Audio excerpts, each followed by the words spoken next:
Hi friends, जागृति ज्ञान academy में आपका स्वागत है। तो आज हम पढ़ेंगे संधि, जो कि हिंदी में आता है। तो इसमें हम संधि के बारे में पढ़ेंगे। तो संधि क्या होती है कि दो समीपवर्ती वर्णों के मेल से, यानी दो समीपवर्ती वर्णों के मेल से जो विकार यानी जो परिवर्तन होता है उसे हम संधि कहते हैं। यानी जो भी कोई दो शब्द होंगे उन दोनों शब्दों को यदि आपस में जोड़ेंगे तो उसी प्रक्रिया को हम संधि कहते हैं। तो आइए संधि के कितने प्रकार होते हैं तो देखते हैं। तो जैसा कि मैंने लिख दिया संधि के भेद। संधि तीन प्रकार की होती है, स्वर संधि, व्यंजन संधि और विसर्ग संधि। तो आज हम सबसे पहले स्वर संधि के बारे में जानेंगे और व्यंजन संधि के बारे में फिर अगली वीडियो में, और विसर्ग संधि फिर हम आपको बता देंगे। तो आज हम पढ़ेंगे स्वर संधि के बारे में। तो जैसा कि मैंने लिख दिया है स्वर संधि। तो स्वर संधि क्या होती है, जिसको देख करके पता लगता है कि स्वरमणि जिन शब्दों में स्वरों से संबंधित जो भी संधि विच्छेद होंगे उन्हें हम स्वर संधि कहते हैं। तो स्वर संधि के 5 भाग होते हैं, जिसमें पहला दीर्घ संधि होता है, दूसरा गुण संधि, तीसरा वृद्धि संधि, चौथा यण संधि और 5वां अयादि संधि होता है। तो आइए अब इसमें हम सबसे पहले दीर्घ संधि के बारे में जानेंगे। तो दीर्घ संधि क्या होती है? तो दीर्घ संधि क्या होती है? दीर्घ माने हम जानते हैं कि बड़ी मात्रा। तो जिस भी शब्द में बड़ी मात्रा होगी या आ ई उ होगा तो वहाँ पर देखते ही पहचान लेना कि यह दीर्घ संधि है। तो दीर्घ संधि क्या होती है, आइए देखते हैं। तो यदि अ के साथ हम अ ही जोड़ देंगे तो उसका आंसर भी आ हो जाएगा। आ के साथ हम आ जोड़ेंगे तो वो भी आ हो जाएगा। तो इसी प्रकार से जैसे हम इनको जोड़ते जाएंगे इन सब का एक ही आंसर हो जाएगा, जो कि एक दीर्घ मात्रा है, यानी दीर्घ स्वर है। हमें यह सब चीज़ें याद नहीं रखनी है, हमें तो सिर्फ ये देखना है कि यह दीर्घ संधि है। तो इसमें जिस शब्द में आ ई उ वाली मात्रा जो शब्द होते हैं अगर वो मौजूद हैं तो वह हमारी दीर्घ संधि कहलाती है। जैसे इसके कुछ उदाहरण देता हूँ। तो जैसा कि हमने लिख दिया है, हमने जो भी शब्द लिखा है उसमें एक बीच में बड़ी मात्रा लगी है। यहाँ पर आ की मात्रा, यहाँ पर आ की मात्रा है, यहाँ पर भी आ की मात्रा है, यहाँ पर आ की मात्रा है, यहाँ पर बड़ी ओ की मात्रा है, यहाँ पर ई की मात्रा है, यहाँ पर ई की मात्रा है, यहाँ पर ओ की मात्रा है। तो इस संधि में जो भी हम शब्द देखते हैं उन सभी शब्दों में एक बड़ी मात्रा लगी रहती है। तो जिन शब्दों में यह आ ई उ वाली जो मात्रा वो जो शब्द बने रहे होंगे उन सबको हम दीर्घ संधि कहते हैं। इसमें हमारी स्वर संधि का जो दूसरा रूप होता है वो होता है गुण संधि।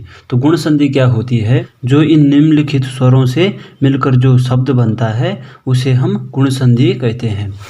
यदि हम अ और आ के साथ ई या बड़ी ई जोड़ते हैं तो उसका ए प्राप्त होता है। यदि अ या आ के साथ उ या बड़ा उ जोड़ते हैं तो उ होता है, और यदि उसके साथ री जोड़ेंगे तो उसका आंसर अर होता है।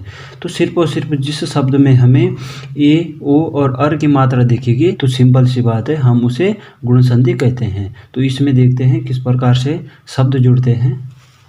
तो रमेंद्र में क्या हो रहा है, इसका जो पहली मात्रा है वो है आ की, और जो दूसरे शब्द की मात्रा वो है छोटी ई की। तो इसको जोड़ करके भी यदि आ प्लस ई होगा तो इसको जोड़ कर भी हमारा ई की मात्रा लगती है। इसी प्रकार से हमारे पास अगला शब्द है महेश। तो महेश में हम जैसा कि जानते हैं कि हा पर आ की मात्रा लगी है और ई पर बड़ी ई की मात्रा लगी है। तो यदि इन दोनों शब्दों को जोड़ देंगे तो इनका भी हमारा आंसर हो जाएगा ई, जो कि हमारा महेश में दे रखा है। तो गुण संधि को समझने के लिए आपको ए ओ और मात्रा वाले जो शब्द दिखेंगे वो उनको पहचान लेना, और वही हमारे गुण संधि कहलाती है।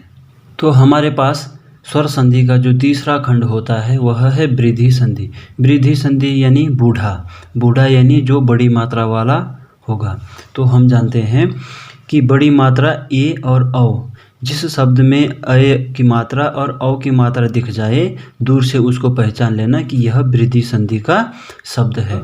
यदि आ प्लस ए ऐ ओ औ जुड़ता है तो इसमें अ और ओ का शब्द बनता है। तो आप दूर से ही पहचान लेना कि वृद्धि संधि में जहाँ पर अ और औ की मात्रा दिख जाएगी उसे हम वृद्धि संधि कहते हैं। तो देखते हैं शब्दों में कैसे आएगा। तो जैसा कि मैंने वृद्धि संधि के 4-5 उदाहरण दे रखे हैं, हमें जहाँ पर बीच में यदि अ की मात्रा दिख जाए या अय की मात्रा, यहाँ पर भी अय की मात्रा है, यहाँ पर भी अय की मात्रा है और यहाँ पर औ की मात्रा है। इस शब्द में औ की मात्रा है और यहाँ पर महौज में औ की मात्रा है। तो जिन शब्दों के बीच में यदि अय और औ की मात्रा होगी तो उसको दूर से ही हम पहचान लेंगे कि वह वृद्धि संधि है। स्वर संधि का अगला भेद होता है यण संधि, जो कि हमारा चौथा नंबर है। यण संधि में क्या होता है, इसको याद रखने के लिए सिंपल सा हमें एक चीज़ याद रखनी है कि जिस शब्द के मध्य में कोई ना कोई अक्षर अधूरा रहेगा, यानी कोई भी अक्षर या कोई व्यंजन हो या स्वर हो, वो किसी न किसी प्रकार से अधूरा ही होगा। और वह जो अधूरा शब्द या तो वह य पर होना चाहिए या व पर होना चाहिए या र पर होना चाहिए। तो जहाँ पर य व र पर कोई अधूरा अक्षर होता है तो सिंपल सी वहाँ उस संधि को हम यण संधि कहते हैं। जैसे कि कुछ उदाहरण देखते हैं। तो जैसे कि मैंने इसके उदाहरण लिख दिए हैं। इसमें पहला उदाहरण है अत्यधिक। तो अत्यधिक में हमें य पर एक आधा या अधूरा अक्षर दिख रहा है, तो यह भी हमारी यण संधि हो गई। यहाँ पर य पर आधा अक्षर दिख रहा है, यह भी यण संधि होगी। यहाँ पर य पर एक आधा अक्षर व है, तो यह भी यण संधि कहलाती है। यहाँ पर व पर अधूरा अक्षर है, यण संधि कहलाती है। यहाँ पर व पर आधा अक्षर न है, तो ये भी यण संधि कहलाती है। यहाँ पर व पर आधा अक्षर भ है, ये भी यण संधि कहलाती है। यहाँ पर त्र का मतलब इस पर आधा त और र से जो शब्द बनता है उसे हम पित्राज्ञा कहते हैं, यानी यह भी यण संधि होती है।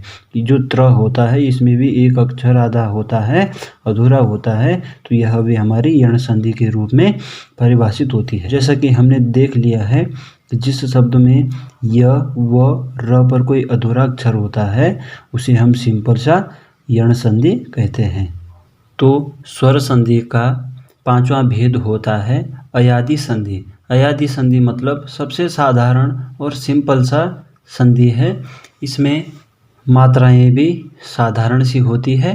तो देखते हैं, इस संधि में आय, आई, अय, आव, अवि, अवि, आवु से संबंधित जो भी शब्द होगा, उन शब्दों से जो शब्द बन रखा होगा उसे हम अयादि संधि का शब्द कहते हैं। जिस शब्द के बीच में यदि य या व उपस्थित होगा उसी शब्द को हम अयादि संधि कहते हैं।